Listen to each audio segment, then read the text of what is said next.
श्री शिवाय नमस्तुभ्यम। आज हम श्री शिव पुराण की 7वीं संहिता वायव्य संहिता के उत्तरखंड का 21वां अध्याय प्रारंभ करने जा रहे हैं। इसमें हम जानेंगे कि अंतर्याग अथवा मानसिक पूजा विधि का जो वर्णन किया है उसके बारे में, शिव पूजन की विधि बताई गई है उसके बारे में जानेंगे, और साथ में ही शिव पूजा की विशेष विधि और शिव भक्ति की महिमा और भी बहुत कुछ। तदनंतर श्री कृष्ण के पूछने पर नित्य नैमित्तिक कर्म तथा न्यास का वर्णन करने के पश्चात उपमन्यु बोले, अब मैं पूजा के विधान का संक्षेप से वर्णन करता हूँ। इसे शिव शास्त्र में शिव ने शिवा के प्रति कहा है। मनुष्य अग्निहोत्र पर्यंत अंतर्याग का अनुष्ठान करके पीछे बहिर्याग अर्थात बाह्य पूजन करे। उसकी विधि इस प्रकार है। अंतर्याग में पहले पूजा द्रव्यों को मन से कल्पित और शुद्ध करके गणेश जी का विधि पूर्वक चिंतन एवं पूजन करे। तत्पश्चात दक्षिण और उत्तर भाग में क्रमशः नंदीश्वर और सुयशा की आराधना करके विद्वान पुरुष मन से उत्तम आसन की कल्पना करे। सिंहासन, योगासन अथवा तीनों तत्वों से युक्त निर्मल पद्मासन की भावना करे। उसके ऊपर सर्व मनोहर सांब शिव का ध्यान करे। फिर शिव समस्त शुभ लक्षणों से युक्त और संपूर्ण अवयवों से शोभायमान है। वे सबसे बढ़कर हैं और समस्त आभूषण उनकी शोभा बढ़ाते हैं। उनके हाथ पैर लाल हैं। उनका मुस्कुराता हुआ मुख कुंद और चंद्रमा के समान शोभा पाता है। उनकी अंग कांति शुद्ध स्फटिक के समान निर्मल है। 3 नेत्र प्रफुल्ल कमल की भांति सुंदर हैं। 4 भुजाएं, उत्तम अंग और मनोहर चंद्रकला का मुकुट धारण किए भगवान हर अपने 2 हाथों में वरद तथा अभय की मुद्रा धारण करते हैं और शेष 2 हाथों में मृग मुद्रा एवं टंक लिए हुए हैं। उनकी गलाई में सर्पों की माला कड़े का काम देती है। गले के भीतर मनोहर नील चिन्ह शोभित होता है। उनकी कहीं कोई उपमान नहीं है। वे अपने अनुगामी सेवकों तथा आवश्यक उपकरणों के साथ विराजमान हैं। इसी तरह ध्यान करके उनके वाम भाग में महेश्वरी शिवा का चिंतन करें। शिवा के अंग कांति प्रफुल्ल कमल दल के समान परम सुंदर है। उनके नेत्र बड़े बड़े हैं। मुख पूर्ण चंद्रमा के समान सुशोभित है। मस्तक पर काले काले घुंघराले केश शोभा पाते हैं। वे नील उत्पल दल के समान कांतिमती हैं। मस्तक पर अर्धचंद्र का मुकुट धारण करती हैं। उनके पीय पयोधर अत्यंत गोल, घनीभूत, ऊंचे और स्निग्ध हैं।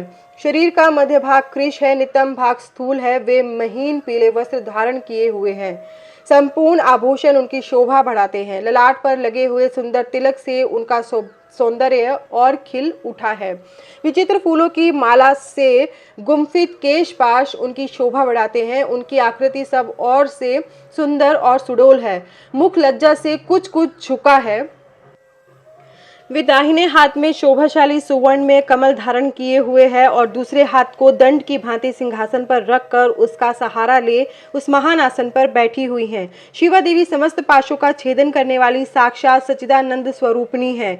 इस प्रकार महादेव और महादेवी का ध्यान करके शुभ एवं श्रेष्ठ आसन पर संपूर्ण उपचारों से युक्त भाव में पुष्पों द्वारा उनका पूजन करें अथवा उपर्युक्त वर्णन के अनुसार प्रभु शिव की एक मूर्ति बनवा ले। उसका नाम शिव या सदाशिव हो। दूसरी मूर्ति शिवा की होनी चाहिए। उनका नाम महेश्वरी, शंविंशका अथवा श्रीकर्ण हो। फिर अपने ही शरीर की भांति मूर्ति में मंत्र न्यास आदि करके उस मूर्ति में सत असत से परे मूर्तिमान परम शिव का ध्यान करें। इसके बाद बाह्य पूजन के ही क्रम से मन से पूजा संपादित करें। तत्पश्चात समिधा और घी आदि से नाभि में होम की भावना करें। तदनंतर भ्रू मध्य में शुद्ध दीप शिखा के समान आकार वाले ज्योतिर्मय शिव का ध्यान करें। इस प्रकार अपने अंग में अथवा स्वतंत्र विग्रह में शुभ ध्यान योग के द्वारा अग्नि में होम पर्यंत सारा पूजन करना चाहिए। यह विधि सर्वत्र ही समान है। इस तरह ध्यान में आराधना का सारा क्रम समाप्त करके महादेव जी का शिवलिंग में वेदी पर अथवा अग्नि में पूजन करें। उपमन्यु कहते हैं, यदुनंदन, विशुद्धि के लिए मूल मंत्र से गंध चंदन मिश्रित जल के द्वारा पूजा स्थान का प्रोक्षण करना चाहिए। इसके बाद वहां फूल बिखेरे, अस्त्र मंत्र फट का उच्चारण करके विघ्नों को भगाएं। फिर कवच मंत्र हुम से पूजा स्थान को सब ओर से अकुंठित करें। अस्त्र मंत्र का संपूर्ण दिशाओं में न्यास करके पूजा भूमि की कल्पना करें। वहां सब और कुश बिछा दे और प्रोक्षण आदि के द्वारा उस भूमि का प्रक्षालन करें। पूजा संबंधी समस्त पात्रों का शोधन करके द्रव्य शुद्धि करें। प्रोक्षणी पात्र, अर्घ्य पात्र, पाद्य पात्र और आचमनीय पात्र, इन चारों का प्रक्षालन, प्रोक्षण और वीक्षण करके इनमें शुभ जल डालें और जितने मिल सके उन सभी पवित्र द्रव्यों को उनमें डालें। पंचरत्न चांदी, सोना, गंध, पुष्प, अक्षत आदि तथा फल, पल्लव और कुश, ये सब अनेक प्रकार के पुण्य द्रव्य हैं। स्नान और पीने के जल में विशेष रूप से सुगंध आदि एवं शीतल मनोज्ञ पुष्प आदि छोड़े। पाद्य पात्र में खस और चंदन छोड़ना चाहिए। आचमनीय पात्र में विशेषतः जायफल, कंकोल, कपूर, सहीजन और तमाल का चूर्ण करके डालना चाहिए। इलायची सभी पात्रों में डालने का वस्तु है। कपूर, चंदन, कुशाग्र भाग, अक्षत, जौ, धान, तिल, घी, सरसों फूल और भस्म, इन सबको अर्घ्य पात्र में छोड़ना चाहिए। कुश, फूल, जौ, धान, सहीजन, तमाल और भस्म, इन सब का प्रोक्षणी पात्र में प्रक्षेपण करना चाहिए। सर्वत्र मंत्र न्यास करके कवच मंत्र से प्रत्येक पात्र को बाहर से आविष्ठित करे। तत्पश्चात अस्त्र मंत्र से उसकी रक्षा करके धेनु मुद्रा दिखाएं। पूजा के सभी द्रव्यों का प्रोक्षणी पात्र के जल से मूल मंत्र द्वारा प्रोक्षण करके विधिवत शोधन करें। श्रेष्ठ साधक को चाहिए कि अधिक पात्रों के न मिलने पर सब कर्मों में एकमात्र प्रोक्षणी पात्र को ही संपादित करके रखे और उसी के जल से सामान्यतः अर्घ्य आदि दे। तत्पश्चात मंडप के दक्षिण द्वार भाग में भक्ष्य भोज्य आदि के क्रम से विधि पूर्वक विनायक देव की पूजा करके अंतःपुर के स्वामी साक्षात नंदी की भली भांति पूजा करें। उनकी अंग कांति सुवर्ण में पर्वत के समान है। समस्त आभूषण उसकी शोभा बढ़ाते हैं। मस्तक पर बाल चंद्र का मुकुट सुशोभित होता है। उनकी मूर्ति सौम्य है। वे 3 नेत्र और 4 भुजाओं से युक्त है। उनके एक हाथ में चमचमाता हुआ त्रिशूल, दूसरे में मृगी, तीसरे में टंक और चौथे में तीखा बेंत है। उनके मुख की कांति चंद्रमंडल के समान उज्जवल है। मुख वानर के सदृश है। द्वार के उत्तर पार्श्व में उनकी पत्नी सुयशा है, जो मरुदगणों की कन्या है। वे उत्तम व्रत का पालन करने वाली और पार्वती जी के चरणों का श्रृंगार करने में लगी रहती है। उनका पूजन करके परमेश्वर शिव के भवन के भीतर प्रवेश करे और उन द्रव्यों से शिवलिंग का पूजन करके निर्माल्य को वहां से हटा ले। तदनंतर फूल धोकर शिवलिंग के मस्तक पर उसकी शुद्धि के लिए रखें। फिर हाथ में फूल ले यथाशक्ति मंत्र का जप करें। इससे मंत्र की शुद्धि होती है। ईशान कोण में चंडी की आराधना करके उन्हें पूर्वोक्त निर्माल्य अर्पित करें। तत्पश्चात इष्ट देव के लिए आसन की कल्पना करें। क्रमशः आधार आदि का ध्यान करें। कल्याणमयी आधार शक्ति भूतल पर विराजमान है और उनकी अंग कांति श्याम है। इस प्रकार उनके स्वरूप का चिंतन करें। उनके ऊपर फन उठाए सर्पाकार अनंत बैठे हैं, जिनकी अंग कांति उज्जवल है। वे 5 फनों से युक्त हैं और आकाश को चाटते हुए से जान पड़ते हैं। अनंत के ऊपर भद्रासन है, जिसके चारों पायों में सिंह की आकृति बनी हुई है। वे चारों पाए क्रमशः धर्म, ज्ञान, वैराग्य और ऐश्वर्य रूप हैं। धर्म नाम वाला पाया आग्नेय कोण में है और उसका रंग सफेद है। ज्ञान नामक पाया नैऋत्य कोण में है और उसका रंग लाल है। वैराग्य वायव्य कोण में है और उसका रंग पीला है। ऐश्वर्य ईशान कोण में है और उसका वर्ण श्याम है। अधर्म आदि उस शासन के पूर्वादि भागों में क्रमशः स्थित है, अर्थात अधर्म पूर्व में, अज्ञान दक्षिण में, अवैराग्य पश्चिम में और अनैश्वर्य उत्तर में है। इसके अंग राजावर्त मणि के समान है। ऐसी भावना करनी चाहिए। इस भद्रासन को ऊपर से आच्छादित करने वाला श्वेत निर्मल पद्म में आसन है। अणिमा आदि 8 ऐश्वर्य गुण ही उस कमल के 8 दल हैं। वामदेव आदि रुद्र अपनी वामा आदि शक्तियों के साथ उस कमल के केसर हैं। वे मनोन्मणि आदि अंतः शक्तियां ही बीज हैं। अपर वैराग्य कर्णिका है। शिव स्वरूप ज्ञान नाल है। शिव धर्म कंद है। कर्णिका के ऊपर 3 मंडल, चंद्रमंडल, सूर्यमंडल और वहिन मंडल हैं और उन मंडलों के ऊपर आत्म तत्व, विद्या तत्व तथा शिव तत्व रूप त्रिविध आसन हैं। इन सब आसनों के ऊपर विचित्र बिछोनों से आच्छादित एक सुखद दिव्य आसन की कल्पना करें, जो शुद्ध विद्या से अत्यंत प्रकाश में हो। आसन के अनंतर आवाहन, स्थापन, सनिरोधन, निरीक्षण एवं नमस्कार करें। इन सबकी पृथक पृथक मुद्राएं बांध कर दिखाएं। तदनंतर पाद्य, आचमन, अर्घ्य अर्थात स्थानीय वस्त्र, यज्ञोपवीत, गंध, पुष्प, धूप, दीप, नैवेद्य और तांबूल देकर शिवा और शिव को शयन कराएं अथवा उपर्युक्त रूप से आसन और मूर्ति की कल्पना करके मूल मंत्र एवं अन्य ईशानादि ब्रह्म मंत्रों द्वारा सकलीकरण की क्रिया करके देवी पार्वती सहित परम कारण शिव का आवाहन करें। भगवान शिव की अंग कांति शुद्ध स्फटिक के समान उज्जवल है। वे निश्चल, अविनाशी, समस्त लोकों के परम कारण, सर्वलोक स्वरूप, सबके बाहर भीतर विद्यमान, सर्वव्यापी, अणु से अणु और महान से भी महान है। भक्तों को अनायास ही दर्शन देते हैं, सबके ईश्वर एवं अव्यय हैं। ब्रह्मा, इंद्र, विष्णु तथा रुद्र आदि देवताओं के लिए भी अगोचर हैं। संपूर्ण वेदों के सार तत्व हैं। विद्वानों के भी दृष्टिपथ में नहीं आते हैं। आदि, मध्य और अंत से रहित हैं। भव रोग से ग्रस्त प्राणियों के लिए औषध रूप है। शिव तत्व के रूप में विख्यात हैं और सबका कल्याण करने के लिए जगत में सुस्थिर शिवलिंग के रूप में विद्यमान है। ऐसी भावना करके भक्तिभाव से गंध, धूप, दीप, पुष्प और नैवेद्य इन 5 उपचारों द्वारा उत्तम शिवलिंग का पूजन करें। परमात्मा महेश्वर शिव की लिंगमय मूर्ति के स्नाना काल में जय जयकार आदि शब्द और मंगल पाठ करें। पंचगव्य घी, दूध, दही, मधु और शर्करा के साथ फल मूल के सार तत्व से, तिल, सरसों, सत्तू के उपटन से, जौ आदि के उत्तम बीजों से, उड़द आदि के चूर्णों से तथा आटा आदि के आलेपन करके गर्म जल से शिवलिंग को नहलाएं। लेप और गंध के निवारण के लिए बिलपत्र आदि से रगड़ें। फिर जल से नहलाकर चक्रवर्ती सम्राट के लिए उपयोगी उपचारों से अर्थात सुगंधित तेल, फूलेल आदि के द्वारा सेवा करें। सुगंधि युक्त आंवला और हल्दी भी क्रमशः अर्पित करें। इन सब वस्तुओं से शिवलिंग अथवा शिव मूर्ति की भली भांति शोधन करके चंदन मिश्रित जल, कुश, पुष्प युक्त जल, सुवर्ण एवं रतन युक्त जल तथा मंत्र सिद्ध जल से क्रमशः स्नान कराएं। इन सब द्रव्यों का मिलना संभव न होने पर यथासंभव संगृहित वस्तुओं से युक्त जल द्वारा अथवा केवल मंत्राभिमंत्रित जल द्वारा श्रद्धा पूर्वक शिव को स्नान कराएं। कलश, शंख और वर्धनी से तथा कुश और पुष्प से युक्त हाथ के जल से मंत्रोच्चारण पूर्वक इष्ट देवता को नहलाना चाहिए। पवमान सूक्त, रुद्र सूक्त, नील रुद्र सूक्त, त्वरित मंत्र, लिंग सूक्त आदि सूक्त, अथर्व शीर्ष, ऋग्वेद, सामवेद अथवा शिव संबंधी ईशान आदि पंच ब्रह्म मंत्र, शिव मंत्र तथा प्रणव से देव देवेश्वर शिव को स्नान कराएं। जैसे महादेव जी को स्नान कराएं उसी तरह महादेवी पार्वती को भी स्नान आदि कराना चाहिए। उन दोनों में कोई अंतर नहीं है क्योंकि वे दोनों सर्वथा समान हैं। पहले महादेव जी के उद्देश्य से स्नान आदि क्रिया करके फिर देवी के लिए उन्हीं देवादि देव के आदेश से सब कुछ करें। अर्धनारीश्वर की पूजा करनी हो तो उसमें पूर्वापर का विचार नहीं है, अतः उसमें महादेव और महादेवी की साथ साथ पूजा होती रहती है।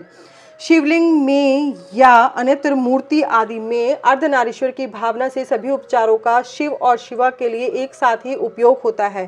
पवित्र सुगंधित जल से शिवलिंग का अभिषेक करके उसे वस्त्र से पोछे, फिर नूतन वस्त्र एवं यज्ञोपवीत चढ़ावे। तत्पश्चात पाद्य, आचमन, अर्घ्य, गंध, पुष्प, आभूषण, धूप, दीप, नैवेद्य, पीने योग्य जल, मुख शुद्धि, पुनराचमन, मुखवास तथा संपूर्ण रत्नों से जटित सुंदर मुकुट, आभूषण, नाना प्रकार की पवित्र पुष्पमालाएं, छत्र, चंवर, व्यजन, ताड़का, पंखा और दर्पण देकर सब प्रकार के मंगलमयी वाद्य ध्वनियों के साथ इष्ट देव की निराजना करें अर्थात आरती उतारे। उस समय गीत और नृत्य आदि के साथ जय जयकार भी होनी चाहिए। सोना, चांदी, तांबा अथवा मिट्टी के सुंदर पात्र में कमल आदि के शोभायमान फूल रखें। कमल के बीज तथा दही, अक्षत आदि भी डाल दे। त्रिशूल, शंख, 2 कमल, नंद्यावर्त नामक शंख विशेष, सूखे गोबर की आग, श्रीवत्स, स्वस्तिक, दर्पण, वज्र तथा अग्नि आदि से चिन्हित पात्र में 8 दीपक रखें। वे 8 दिशाओं में रहें और एक नवा दीपक मध्य भाग में रहे।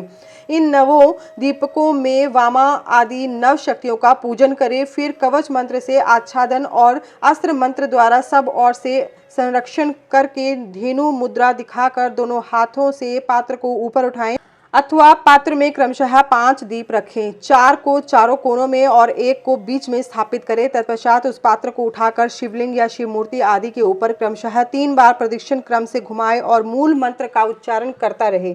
तदनंतर मस्तक पर अर्घ्य और सुगंधित भस्म चढ़ाए। फिर पुष्पांजलि देकर उपहार निवेदन करें। इसके बाद जल देकर आचमन कराएं। फिर सुगंधित द्रव्यों से युक्त 5 तांबूल भेंट करें। तत्पश्चात प्रोक्षणीय पदार्थों का प्रोक्षण करके नृत्य और गीत का आयोजन करें। लिंग या मूर्ति आदि में शिव तथा पार्वती का चिंतन करते हुए यथाशक्ति शिव मंत्र का जप करें। जप के पश्चात प्रदक्षिणा, नमस्कार, स्तुति पाठ, आत्मसमर्पण तथा कार्य का विनय पूर्वक विज्ञापन करें। फिर अर्घ्य और पुष्पांजलि दे विधिवत मुद्रा बांधकर इष्ट देव से त्रुटियों के लिए क्षमा प्रार्थना करें। तत्पश्चात मूर्ति सहित देवता का विसर्जन करके अपने हृदय में उसका चिंतन करें। पाद्य से लेकर मुखवास पर्यंत पूजन करना चाहिए अथवा अर्घ्य आदि से पूजन आरंभ करना चाहिए, या अधिक संकट की स्थिति में प्रेम पूर्वक केवल फूल मात्र चढ़ा देना चाहिए। प्रेम पूर्वक फूल मात्र चढ़ा देने से ही परम धर्म का संपादन हो जाता है। जब तक प्राण रहे शिव का पूजन किए बिना भोजन न करें। उपमन्यु कहते हैं, यदुनंदन दीप दान के बाद और नैवेद्य निवेदन से पहले आवरण पूजा करनी चाहिए तथा आरती का समय आने पर आवरण पूजा करें। वहां शिव या शिवा के प्रथम आवरण में ईशान से लेकर सद्योजात पर्यंत तथा हृदय से लेकर अस्त्र पर्यंत का पूजन करें। ईशान में, पूर्व भाग में, दक्षिण में, उत्तर में, पश्चिम में, आग्नेय कोण में, ईशान कोण में, नैऋत्य कोण में, वायव्य कोण में, फिर ईशान कोण में। तत्पश्चात चारों दिशाओं में गर्भावरण अथवा मंत्र संघात की पूजा बताई गई है। या हृदय से लेकर अस्त्र पर्यंत अंगों की पूजा करें। इनके बाह्य भाग में पूर्व दिशा में इंद्र का, दक्षिण दिशा में यम का, पश्चिम दिशा में वरुण का, उत्तर दिशा में कुबेर का, ईशान कोण में ईशान का, अग्नि कोण में अग्नि का, नैऋत्य कोण में नैऋति का, वायव्य कोण में वायु का, नैऋत्य और पश्चिम के बीच में अनंत या विष्णु का तथा ईशान और पूर्व के बीच में ब्रह्मा जी का पूजन करें। कमल के बाह्य भाग में वज्र से लेकर कमल पर्यंत लोकेश्वरों के सुप्रसिद्ध आयुधों का पूर्वादि दिशाओं में क्रमशः पूजन करें। यह ध्यान करना चाहिए कि समस्त आवरण देवता सुखपूर्वक बैठकर महादेव और महादेवी की ओर दोनों हाथ जोड़े देख रहे हैं। फिर सभी आवरण देवताओं को प्रणाम करके नमः पद युक्त अपने अपने नाम से पुष्पोपचार समर्पण पूर्वक उनका क्रमशः पूजन करें। यथा इंद्राय नमः पुष्पम समर्पयामि इत्यादि। इस तरह गर्भावरण का भी अपने आवरण संबंधी मंत्र से यजन करें। योग, ध्यान, होम, जप बाह्य अथवा आभ्यंतर में भी देवता का पूजन करना चाहिए। इसी तरह उनके लिए 6 प्रकार की हवि भी देनी चाहिए। किसी एक शुद्ध अन्न का बना हुआ मूंग मिश्रित अन्न या मूंग की खिचड़ी, खीर, दधी मिश्रित अन्न, गुड़ का बना हुआ पकवान तथा मधु से तर किया हुआ भोज्य पदार्थ, इनमें से एक या अनेक हविष्य को नाना प्रकार के व्यंजनों से संयुक्त तथा गुड़ और खांड से संपन्न करके नैवेद्य के रूप में अर्पित करना चाहिए। साथ ही मक्खन और उत्तम दही परोसने चाहिए। पुआ आदि अनेक प्रकार के भक्ष्य पदार्थ और स्वादिष्ट फल देने चाहिए। लाल चंदन और पुष्प वासित अत्यंत शीतल जल अर्पित करना चाहिए।